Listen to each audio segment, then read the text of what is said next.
Good afternoon, and thank you so much for joining us. Today, millions of Americans will cast their vote for their next president. So, how do you feel about a race that has been neck and neck right down to the wire?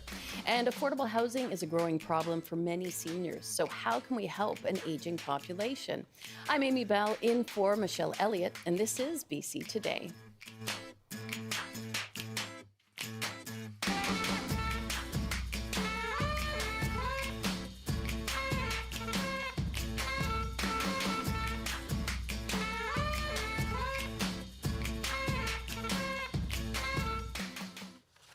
And thank you for joining us here on radio, TV, and live stream. You can call us now on our top story. What are your hopes for the U.S. presidential election tonight? Our number is 604-669-3733. You can also call 1-800-825-5950 or hit pound 690. Always email us at bctoday@cbc.ca. And yes, it is Election Day in the United States. And as Americans head to the polls, people in this country are closely watching what could be one of the tightest presidential contests in U.S. history. That's at least as far as the Electoral College goes. Presidential hopefuls have been making last-minute campaign stops in crucial swing states in the hours leading up to today. Here's Republican presidential candidate Donald Trump and his vice presidential pick, J.D. Vance, in Grand Rapids, Michigan last night. Together we will save this country, this great country that we love. We will defeat the corrupt system in Washington, because I'm not running against Kamala. I'm running against an evil Democrat system. These are evil people. The citizens of this country are not garbage for wanting to be able to afford groceries and a nice place to live. But in 2 days, we are going to take out the trash in Washington, D.C., and the trash's name is Kamala Harris.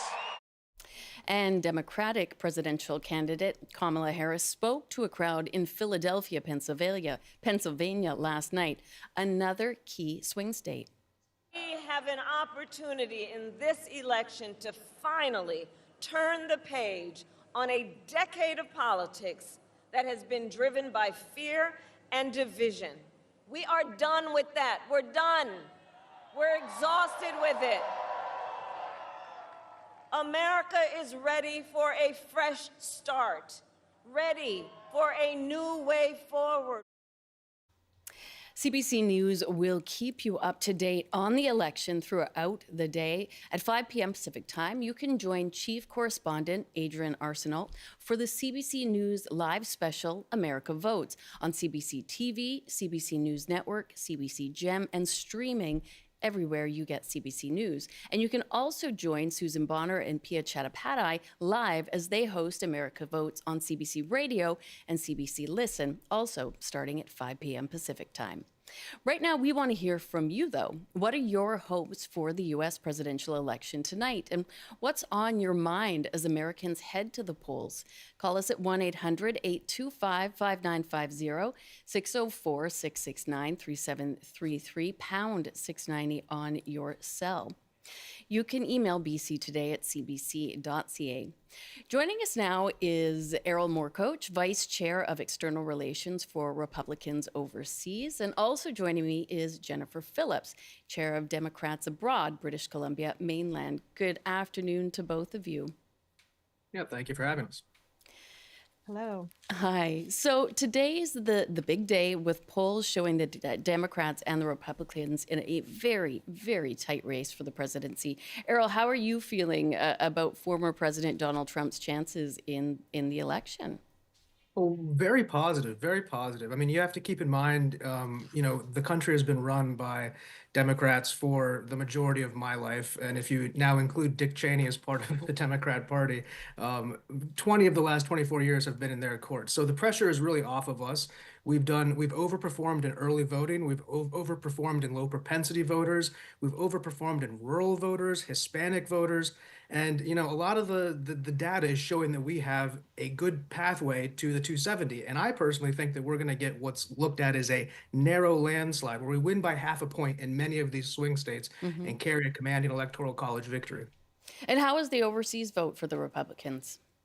Oh, for sure for the Democrats. Breaks Democrat probably 70-30 Okay. for various reasons. But Donald Trump is the only person for people overseas, by the way. He wants to end the double taxation, which is what a lot of Americans abroad are hit with. And so that is a positive thing that maybe garnered him some support. But it is generally a Democrat base voting abroad. All right. Jennifer, how is it looking for Kamala Harris? What types of questions are you being asked by Americans living in Canada? I think it's looking really great for Kamala Harris, at least in Canada and abroad. As Errol mentioned, we're seeing just unprecedented turnout for volunteerism and interest in helping get out the vote. We know that there's a large opportunity gap to ensure that every American living abroad knows that they can vote, they can do it legally and easily. So we're but looking forward to the evening, and I think it's looking pretty good for Kamala Harris. Okay. And Errol, what are the big issues for Republicans? The top two issues are going to be economy and immigration. And economy is really an energy discussion. It's all about the energy. When you buy an apple, that apple is the product of the cost of transportation, harvesting, refrigeration. Most people, 9 out of 10 Americans, do not hold a significant amount of stocks. So when you see stock market gains, that's only for the very rich. The majority of people see their uplift at the gas pump or in the grocery store. That's where they get their value. And that's not being condescending. That's the real fact for many Americans. And the cost of fuel and the cost of food corresponding to that has led to a lot of tough times for Americans. So that message, coupled with the Trump border policy, which is ending the illegal immigration that affects the most vulnerable workers in America. Obviously, we want to have immigrants. We want to double the amount of visas for legal immigrants, but we're going to have to do a very large deportation plan, and nobody's happy about that. But the last regime let 15 to 20 million illegal people into this country, and it's caused a huge economic problem as well as a social problem. And that's something that Donald Trump and the Republicans are very keen to attack. And Jennifer, what are the big issues for Democrats right now? Sure. I just wanted to talk about the economy a little bit. VP Harris is going to enter the office, the Oval Office, with a to-do list and priorities, and one of those is enacting the first ever federal ban on price gouging and on groceries and capping the price of insulin and prescription drugs for all Americans. So that's definitely on people's minds. What happens back in the U.S. also impacts U.S. Citizens abroad and Medicare coverage and things like that. So I think reproductive rights are certainly top of mind for people. Taxation and tariffs, we know that those impact people back home and abroad.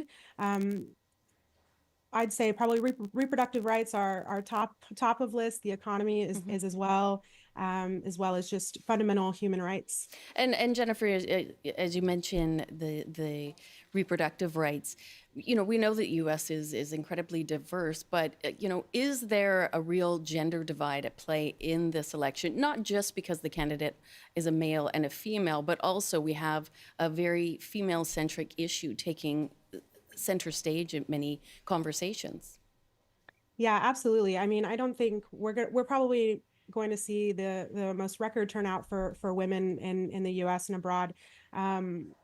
In the history of America, we're seeing record turnouts of women, and a lot of Republican women are really taking this chance to say, we're not going back, right? Like, one candidate is very much looking forward and unifying our country and ensuring that our rights are sustained, and one is looking in the past and going to take us back at least 50 years and already has, right? So Donald Trump has made it very clear that he wants to enact a federal ban on abortion and things like contraception. And what it comes down to is that women want the right to make decisions about their own body, and we don't want to have to have less rights now than we did 40 years ago, right? Right. And Errol, how do you feel about such a gender-specific issue being such a huge factor for many voters? Well, I would touch back on the fact that Donald Trump doesn't support a national abortion ban, and I think it's important to realize that But he has said he feels there should be some form of punishment for seeking an abortion. No, that's you're taking that out of context. Let's look at the facts for a second.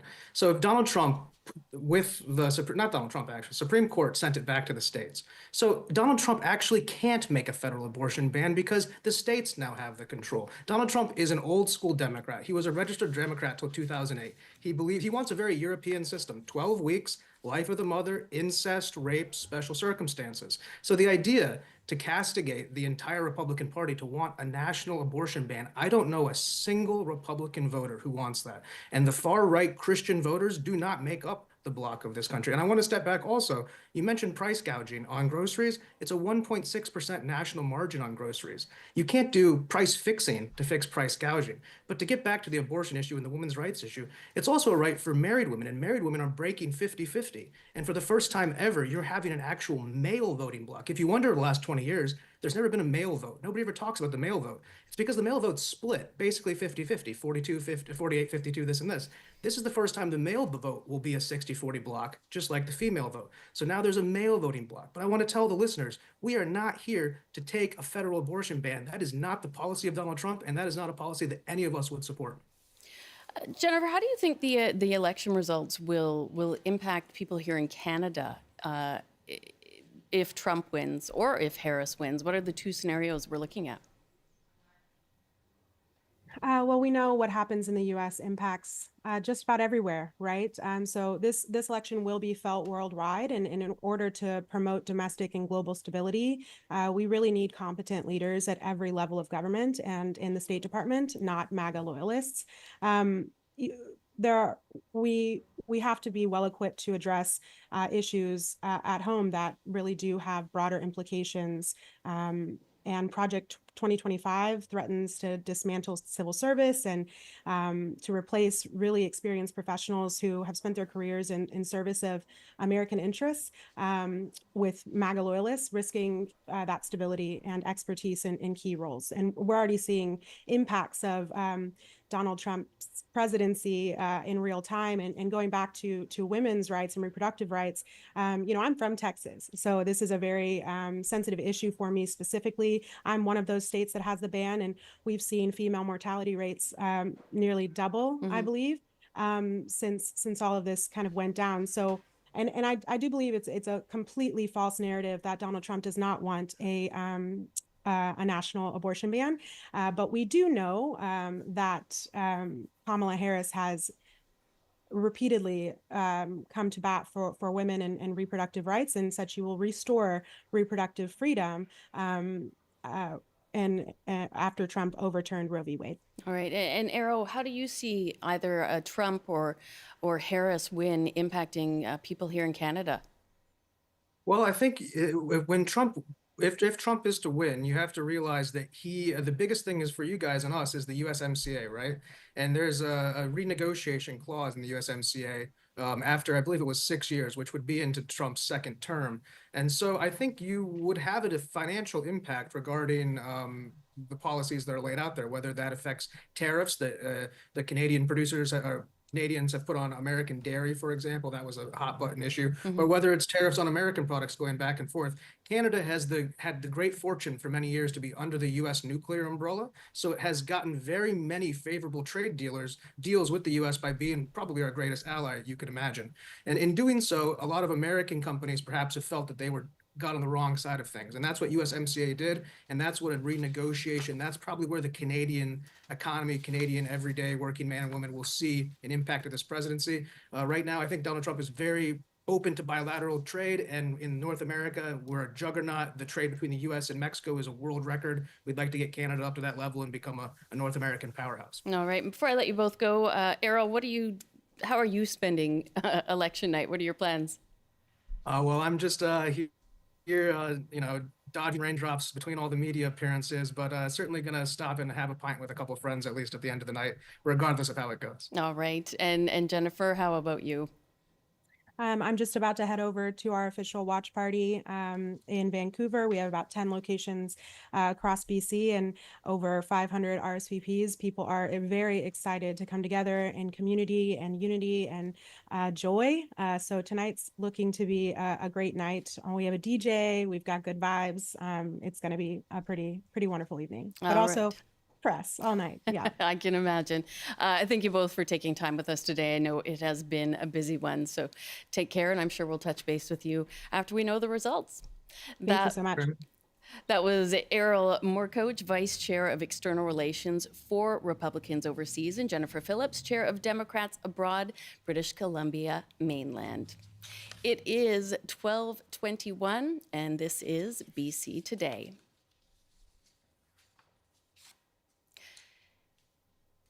And of course, polls are open in all 50 states now. Hawaii was the last to open its polling station doors, but results will likely come down to just 7 swing states in America's Rust and Sun Belts. Many long lineups have been seen all day so far, and here's what some of those voters have been saying.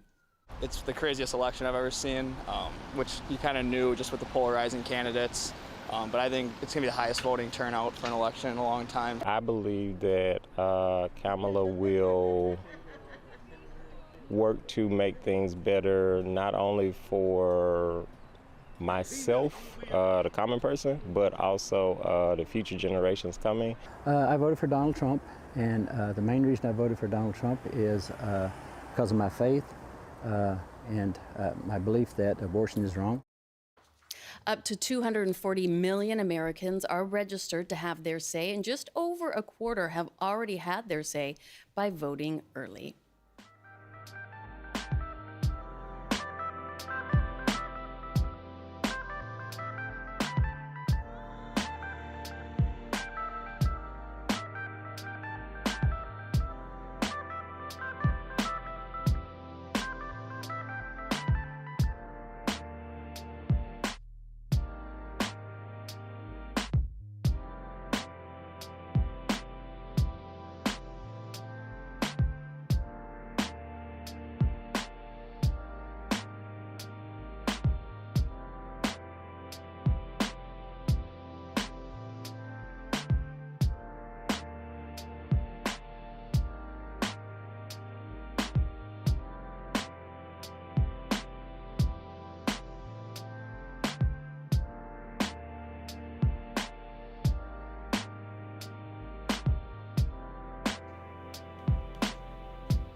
And you can let us know what you're thinking about the U.S. election and what are your hopes for the U.S. presidential election tonight. What is on your mind? Call us at 1-800-825-5950, 604-669-3733, pound 690 on your cell phone. You can email bctoday@cbc.ca.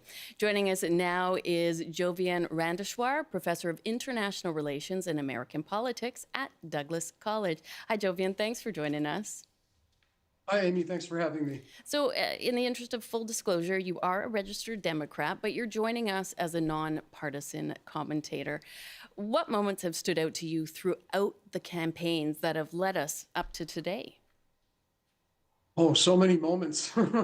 It's been a wild couple of years, certainly since this campaign really started in earnest after the 2022 midterms, when Trump announced and then started his sort of usual politics. Of course, the assassination attempts stand out as huge moments. The debate stands out as a huge moment. And of course, Biden stepping down after that debate and the selection of Kamala Harris to be the nominee has been really quite important as well. She's of course faced skepticism, and she's done about as good of a job as she could have done. We've had lots of interest in this topic, so I am going to take a few calls right now. We'll head to Peter in Cultus Lake, and I do want to remind our audience, we love to have you join the discussion, but if we can stay away from name calling as you share your thoughts, that would be much appreciated. Peter in Cultus Lake, hi, thanks for calling BC today. Well, thanks for taking my call. So, I've got about a million things to say, but I'll make it short. Okay. First of all, if that psychopath gets back into office, I will not return to the U.S. while he's in power. Okay. But what I'm really mystified is how come about half the population would vote for him. I'm not a huge fan of Kamala, but still, when for example, the way he's treated women, talked about women, we all remember the Hollywood Access tape when he bragged about assaulting women. You'd think that would end it. As far as the economy goes, the Biden-Harris administration did a pretty good job getting us out of the COVID problem. When it comes to immigrants, That's always been a scapegoat for right-wing pseudo-populists. The problem is not desperate people trying to get into the country, although that does need to be addressed. The question is, why is there so much inequality in the U.S.? And finally, it's not just Democrats, but a lot of people who have worked with Trump, including several of his generals, have said how he is a fascist. That's the word they use. And he admires Hitler.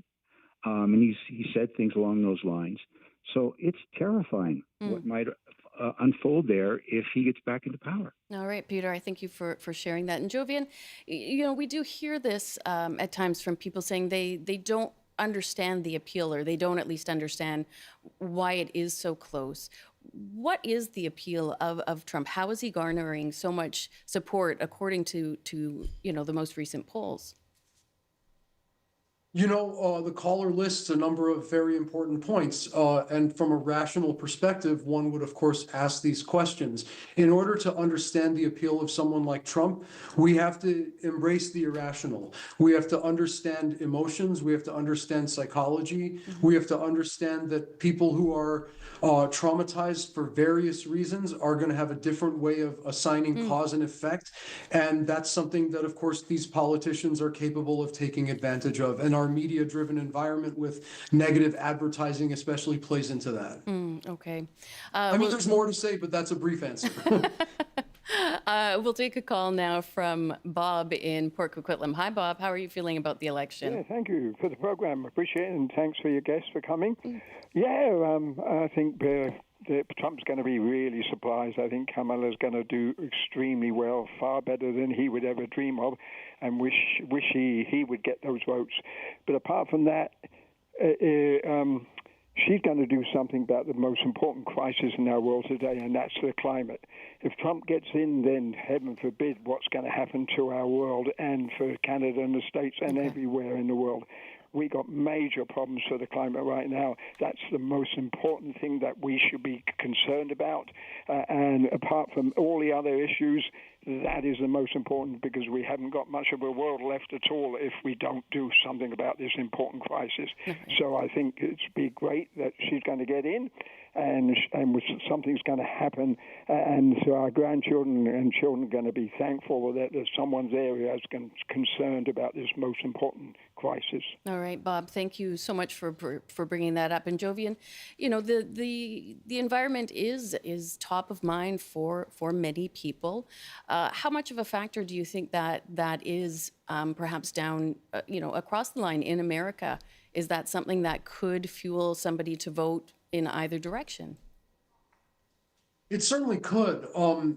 I would say that if you look at Harris and Trump's campaigns, they've definitely not talked about climate change much, except for, of course, Trump's campaign talking about ignoring environmental issues and doing more drilling and this sort of thing for hydrocarbons. So there's that, of course, but I just love the passion of the last caller, and that points in the direction of a care for next generations. Yeah. And that's something that I think we'll see with callers and voters with that sort of point of view, but also with younger people that appear to be voting in large numbers. And the caller mentioned that he thinks, Trump is going to be very surprised. And, I've been back and forth on this. I've thought, Harris was having the momentum over the summer. And then I thought in the last couple of weeks, Trump looked like he was having it. And now it seems more like a toss-up than at any other point. So, maybe there's a lot of voters that haven't been accounted for. Okay. And it's always a question as we head towards the election, how true the polls really are. So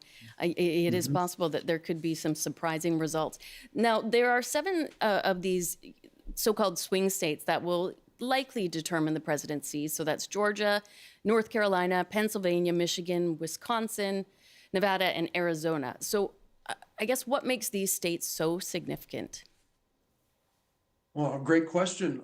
They are all somewhat sizable with regard to their electoral college count, Nevada being on the lower end, Florida, Georgia, Pennsylvania being on the higher end in terms of their overall electoral count. And they're very much 50-50 states. The last several elections have all been focused on these particular states. And the Republicans and Democrats both have safe states, right? So there's a lot of votes that are already in their column, and these are the states that they would need to pick up a significant chunk of in order to get over 270 electoral votes. Okay.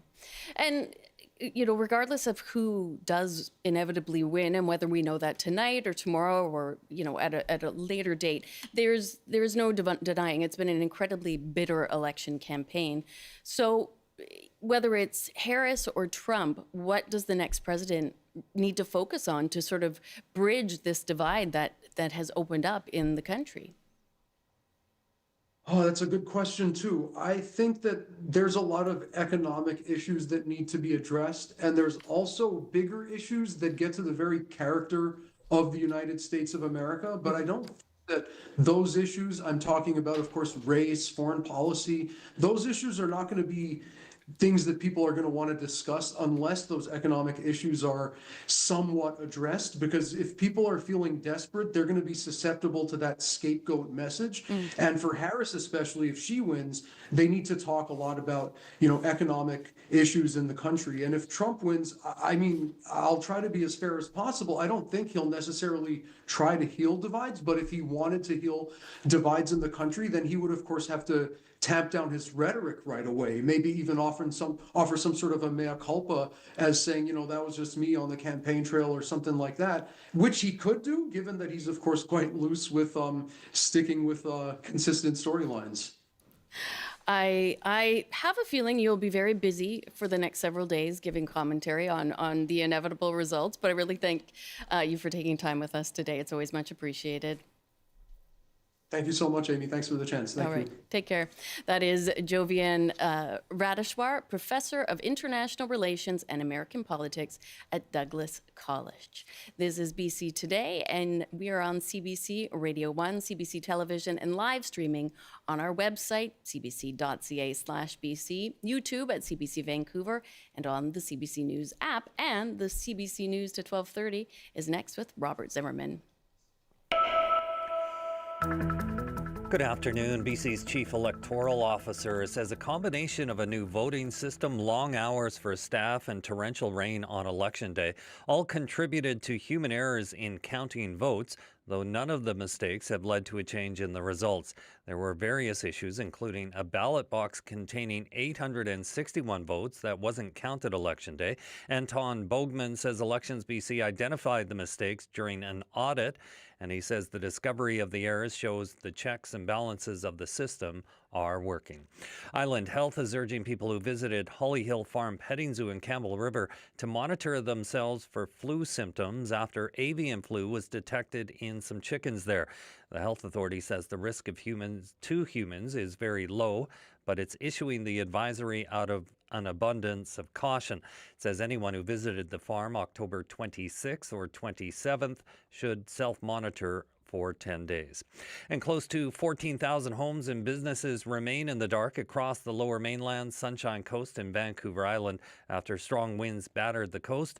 Hydro says close to 300,000 customers lost power at some point yesterday. And now the forecast. A rainfall warning is in place for inland sections of the North Coast. Periods of rain for coastal sections. Highs around 2 with sunshine this afternoon in the Peace. In the central interior, including Prince George, sunny with a high of 2 as well. Highs up to 6 with a mix of sun and cloud in the Kootenays. In the southern interior, including Kelowna, sunny with a high of 7. And for Metro Vancouver, Greater Victoria, and the Fraser Valley, some sun and cloud this afternoon with highs around 11. That's your CBC News update from Vancouver. Thank you, Rob. And will you be joining any watching parties for the U.S. election No tonight? watching parties, but yes, I will be watching. Amy, it's a little nerve-wracking, isn't it? It's always a bit of a nail-biter. We will check in tomorrow and see what happens. Yes. Thank you. See you. And taking a look at local politics, the province's chief electoral officer has provided more details about a ballot box containing 861 votes that weren't counted in the recent provincial election. Anton Bogman says almost all the ballots were for the Prince George Mackenzie riding and would not have affected the outcome. The riding was easily won by Conservative Kyle Giddens. Bogman says officials now know how the problem developed. These mistakes were a result of human error. Our elections rely on the work of over 17,000 election officials. from communities across the province. Election officials were working 14 hours or more on voting days, and on final voting day in particular, faced extremely challenging weather conditions in many parts of the province. These conditions likely contributed to these mistakes. He says the discovery of the errors shows the checks and balances of the system work. A judicial recount will be held in the Prince George Mackenzie riding so the ballots can be counted and included in the official record. The recount must take place by November 12th. BC Conservative leader John Rustad has called for an independent review, saying the errors undermine public trust.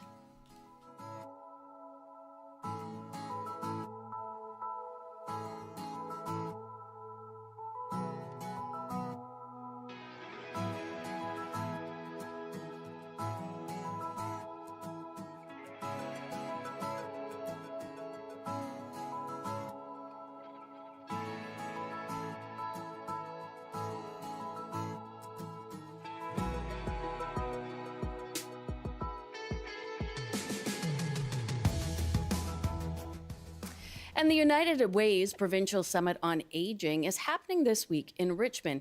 It's bringing attention to the challenges faced by seniors in the Lower Mainland, especially around housing.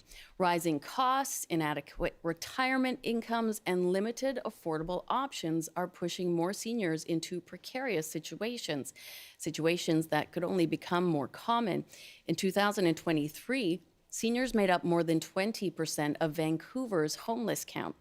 So are you a senior experiencing difficulties around affordable housing? And how can we best support the seniors in our lives to find adequate housing? We want to hear from you now. Call us at 1-800-825-5950, 604-669-3733, or email us, bctoday@cbc.ca. For more on this, we are now joined by Alison Salgado, Chief Executive Officer, Senior Services Society of BC. Hi, Alison. Hi, thank you for having me on. Oh, thank you so much for joining us. So, Alison, I think I was a bit surprised by these recent numbers. Is this a more recent problem for seniors? No, unfortunately, this has been a problem that has been a few years, a few decades in the making. Okay. Amy, we've been doing this work with seniors who are precariously housed, homeless, or at risk of homelessness for just about 4 decades. What we have seen, surprisingly, is the increase in the number of seniors in this position. Just in the last decade, the number has gone up 5 times in the Lower Mainland alone. So that is what's troubling, the pathways to being homeless. And so, as this number continues to rise, what number are we looking at? How many of you been helping in recent years? So from April to August this year, through our SHINE program, which is Seniors Housing Information and Navigation Ease, which is a network program that we support through partners around the province in 10 cities. We've had 4,500 as of August, and looking at the numbers as of September, 6,337 individuals that have been precariously housed and reached out for support. And I'm curious, what are some of the sort of biggest contributing factors that a senior might face when trying to find some form of housing? So I think so when finding housing, I think the pathway to homelessness or precarious housing is a big part of it. So, for example, if a senior is living with their partner or a spouse, and one of them either die or their health conditions changes, so they're now required 2 homes or 2 places to reside to care for different levels. Very quickly, their income is not enough to house them individually, and one of the partners finds themselves in precarious housing. So it's the pathway to housing that becomes a barrier. The other one is the intersection with health, whether it is attaching a senior to health when they show signs of frailty or diminished cognitive abilities. it is not uncommon to find that they have a crisis eviction in a rental building, where the landlord is worried for them as well as for the building and the neighbors in the building. And this is where the landlord has done everything they can to support the individual senior, and now finds that they don't have an option but to create a crisis for them to be attached to health, to be able to get support. The other piece is technical pieces around a senior going into health for a particular problem that becomes chronic, and they end up staying in a hospital, for example, for a couple months. When they are discharged from hospital at noon on the last day, and they reach out to their landlord, they find out that their landlord had not been able to connect with them in the past 2 months, assumed they had been dead, and has relet their unit and basically discarded all their possessions. That must just So be it's the devastating. barrier to homelessness, or the pathway to homelessness, that creates the barriers. It's the gaps that seniors who are otherwise independent find themselves. 4 years ago, 5 years ago, actually, 2018, we had about 22% of the seniors caught between provincial and federal funding. So they were able-bodied, they were independent living seniors. And what happened was, at the age of 65, their provincial funding was cut off, but they weren't connected to pension. And as a result of that gap in the system, they were made homeless by the system. They did get their money 6 or 8 months later in a lump sum, but in the meantime, they had become homeless. Right. So for no reason other than the system not talking to each other. Happy to see that, having identified that problem, the system has now improved. And last year we had 2 people in that gap. So it is being really helpful with the SHINE program, identifying the root cause and then trying to go to a solution for it. The other piece is around elder abuse that we're seeing a lot of. And it's not necessarily physical, but emotional, social, and financial. And financial at the hands of adult children quite often. So there are very many pathways to it, and then the barriers to find housing reflected in that. So example, a senior who's been living most of their life in a walk-up building, or in a building where the doorways are a limited size, now that they have a mobility issue, can no longer, independent, because they need to be able to walk up that building, or if they can't access laundry room where they need to take care of their personal chores. Right. Now that creates a problem for them. So there are so many pathways to precarious housing, and consequently, those have become barriers for them to be rehoused. I can see that there's no one factor that's helping, and in fact, many seniors might be dealing with several factors that are pushing them to this precarious place. We would love to have people join to share their experiences with this matter of seniors and affordable housing, or perhaps ways you think we could support seniors to stop them from facing such difficulties and such barriers to finding suitable housing. You can call us at 604-669-3733, 1-800-825-5950. Email us, bctoday@cbc.ca. Alison, I'd like to bring in one of our callers, Tim from Kamloops. Hi, Tim. How are you? Not bad. Yeah, the question I have, I was saying to your screener, may be a bit naive, so I'll try it out here. How much of it could depend on zoning? If you are having a growing population of seniors and you don't have the political will to build what you call whatever affordable housing means, and the private sector doesn't care because unless they're going to make money, they're not going to get involved in it. And you have to remember, from a federal government point of view, both the Conservatives and Liberals murdered the National Housing Program. So if you're going to have a rise in low-income seniors, How is that going to be built if nobody has the will to want to do it? Right. Thanks. Thank you for that, Tim. And Allison, factors into a question I did want to ask. It sounds like Tim is not naive, but hopeful that perhaps the government would step in to make sure there is adequate housing built and affordable housing for these seniors. I'm curious what sort of government support there is right now for seniors to help them in that sort of this transition into this perhaps last stage of their lives. So a few of the programs that are widely available in BC particularly are the SAFER program, which is a bit of a top up for a senior who has a limited income to be able to receive a bit of a top up to stretch into the market housing or low end of market housing. Unfortunately, the amount that they can receive, the maximum amount, is not does not keep up with current market rates. So that is the problem. I think the maximum they can receive in some cases is, $450, $500. It almost needs to be $1,000 to be able to bridge the gap between what the senior can afford to pay and what the market will bear. Okay. Most of the seniors we're talking that find themselves in this gap earn between 20 and 24,000 a year. That's their total income. So you can imagine if they've got to live in the private sector, that is a bit of a stretch. And again, we'd love to hear more input on this conversation. You can call us at 604-663 3733 or 1-800-825-5950. Let us know if you have any experience with unaffordable housing for seniors or ways you think that we could improve this problem. Email us bctoday@cbc.ca.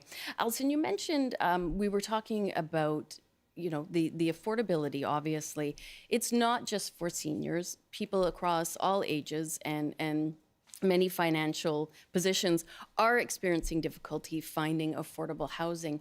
I'm curious, when we look at families and perhaps if somebody was thinking of doing more intergenerational housing, perhaps having their elderly parents live with them and their children, is that becoming less of an option due to them then not being able to find affordable housing?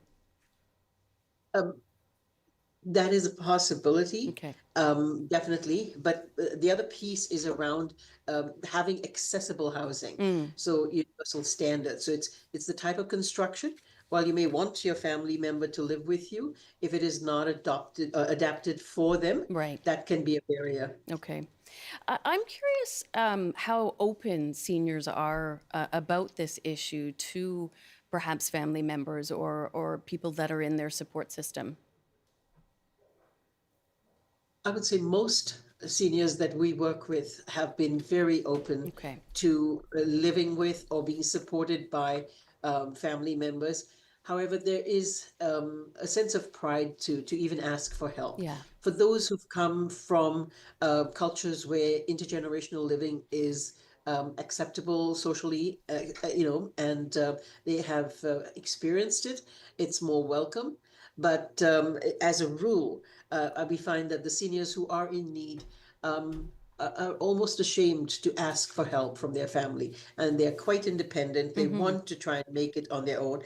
And once they're stabilized in permanent housing, we find that they're more open to connecting or reconnecting with their family. Okay. So that is its own barrier. Yeah, I can see how that would be, and sort of having that mindset that you've taken care of your family perhaps for so long, and no longer being in a position to be able to do that, it must be upsetting and change that dynamic. What are some ways that maybe a family member could help support somebody who is having difficulty finding adequate and appropriate housing that is affordable for them? Not financially, I'm saying, but ways they could maybe approach this with a family member and help them to get through this transition. Well, through BC Housing, there is a program that they can request to have their physical space modified. And that may be something that's helpful, because quite often for the family member, it is a financial barrier to be able to adjust the physical space. There are also different models of housing. Through Street to Home Foundation, they've come up with a cooperative type of housing that resembles more of the Golden Girls type of housing, where individual adults, independent, can share a space, but they reside together. So they have a number of supports, not just the financial piece of sharing the physical accommodation, but even social supports and other supports. So those are models that are being piloted right now. There's a lot of projects that are being done with different universities to be able to provide a student to support a senior and share their strengths. So the senior is able to provide housing if they are house rich and financially poor. And the student is able to provide physical supports with digital technology, with chores around the house, and have a lower cost of rent. So there are a number of different models, but with all of them, there are opportunities for risk and challenges with it. So it has to be something that you enter into a little bit carefully. Of course. I do love, though, this this idea of, well, I mean, the Golden Girls model. Obviously, I think many people would be fond of, but I love the younger generation and the older generation coming together to, sort of share experiences and how much that could benefit both of them. I think just as much for the younger generation there to see that knowledge and that experience getting passed on.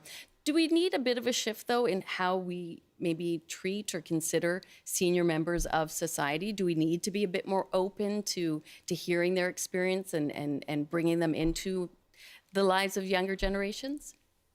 Absolutely. The wisdom, every client that we've worked with, that I've had the privilege of working with through Senior Services Society, their story is one of resilience, of absolute strength, and just showcasing them. I see the absolute determination, and all they need is something or somebody to reach out and create that sense of hope.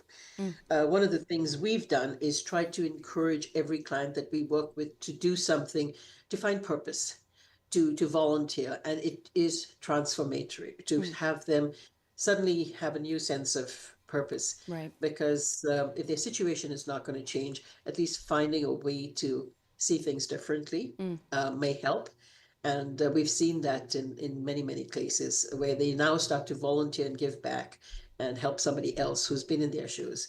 So I think there are lots of ways to help. I know our Shine model, for example, just this week, we had agency reach out to us. There was a senior who, changing her name from her real name to Anna, 86 years old, and who lived in her rental unit in Burnaby from 1996 to October 12th this year.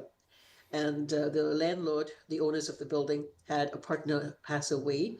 The senior found herself given with a long notice to move out because the house was going to be sold. And despite her best efforts, couldn't find housing. And when she reached us, she was living in her car at 86 in Burnaby Central Park. Wow. And our team got together. Within 2 days, she was put into a rapid access unit that we have in New Westminster, funded through Coast Capital and Coast Capital Savings. And from that, within 2 days, she was put into our temporary housing. And now she will be working with our case manager to get her affordable permanent housing. And I think that's been the remarkable piece that we've been able to see with the work we're doing around our Shine program for 5 years now. And despite the challenges that we're talking about, my team have been able to demonstrate in the last 7 months consistently that this program, with all the pieces in place, right from the rapid access unit that takes a person who's on the street, may not have any paperwork, but is capable of independent living. They can go into this housing unit for 2 to 3 days, up to a month, and they get 3 meals and an independent room to stay in. Then they move from there into a temporary housing unit, which is up to 3 months or 6 months if there's an extenuating circumstance, and then move into permanent housing that they're placed into that is affordable and with a partner agency. With the work we've done for the last 5 years, we've been able to demonstrate that 100% of the clients that we've placed that were homeless have stayed permanently housed. And for the last 7 or 8 months now, my team has consistently had more affordable housing units available than independent seniors that need to go into it. Wow. So there's a huge value to this service because the group of seniors that are in this need are quite often, as we say, high touch, low tech. So they need that person to be alongside them and to be able to help them. So I'm hopeful when things settle down with the new government in place, this is a program that will receive multi-year funding because we're operating in New West and in 10 cities in the province, and we've seen remarkable benefits with this program. We did get a few emails. I'll share them with you now, Allison. Marianne writes, I think that ensuring seniors have the income to afford the housing that is available is paramount. Seniors shouldn't be in a position of not being competitive in the available housing market. Thank you for that, Marianne. And Lisa writes, I'm a senior and the only reason I'm doing kind of okay is that I've been in the same apartment for 20 years. But if I ever was rent evicted, the rent here for new folks coming in is $2,000 more than what I'm paying now. And it's like that all over the city in Victoria. Shelter aid for elderly renters has not kept up with the rising cost of rents. It needs to be accessible to folks who make $40,000 or less as well. It would also help if seniors of a certain income could claim their rent on income tax. And Allison, I do want to thank you so much for taking the time with us today. It is such an ongoing problem, and I do expect it will continue and perhaps worsen as we see a greater a greater aging population. So thank you so much for joining us. Amy, thank you. Take care.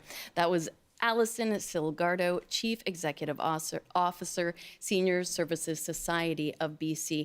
We do have time for one more email. Marnie writes, don't forget that for the last several decades, we have been living in a mobile society. Many older people no longer live in the same province as their siblings and children, and some older people have no children or siblings. Unfortunately, the models of co-housing that are so prevalent in Europe and beginning to be in Ontario and Quebec have yet to reach BC. And that is our show for today. Thank you so much for watching and listening.